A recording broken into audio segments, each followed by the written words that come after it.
All right, here we go with another example. We're trying to evaluate a graph. In this case, it's a piecewise function.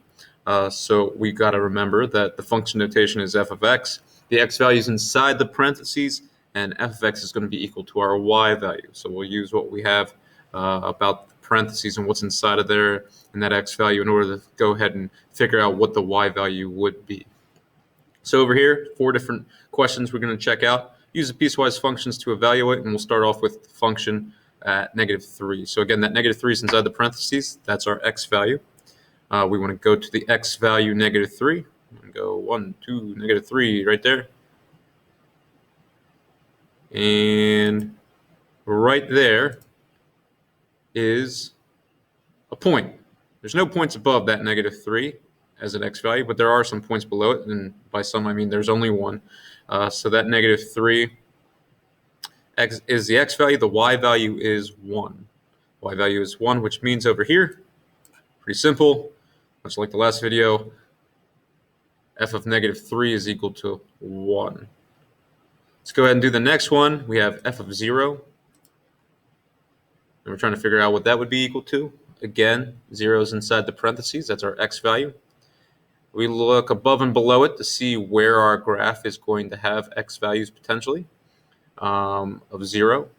Here's an open dot. We know that open dots are excluded. They don't count for us in these problems. So we're just going to move right past that dot. It's not a part of this function. We're not worried about it. And there we have a dot that's colored in. That obviously we want to use. That dot's included, and that dot's at the point 0, 5.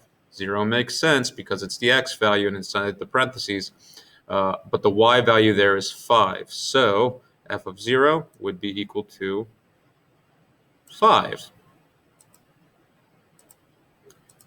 Next up, we do f of 5. So we can't get this last one and this one confused. The x value here is 5. The x value here is 5. So I'm going to go ahead and travel over to where the x values are 5. I'm going to go ahead and move left to right on my graph here. There is a spot where where the x value is equal to 5. We're going to look above it. There's nothing with the graph right there. Nothing over here for our graph. So there's nothing above, but we look below, and all of a sudden we have this piece right there, just barely making it in the picture that's currently on the screen for you here. And that point is 5, -4. Again, the 5 should make sense. It's inside the parentheses. It's the x. However, that -4 would be our y value for that point. So the function at 5 is equal to the number -4. That's our y value for that problem. We'll wrap it up with one last one. We have f of 2. And we're trying to figure out what that's equal to. Again, 2 is inside the parentheses. That's our x value. So I'll go ahead and check that out over here.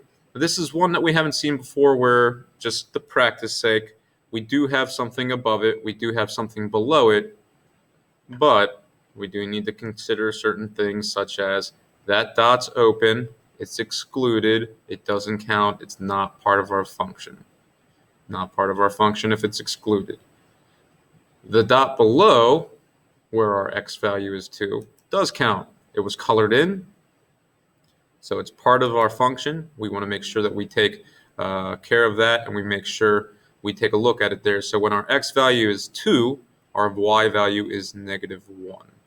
Our y value is -1. So over here, answering it one last time, f of 2 would be equal to -1.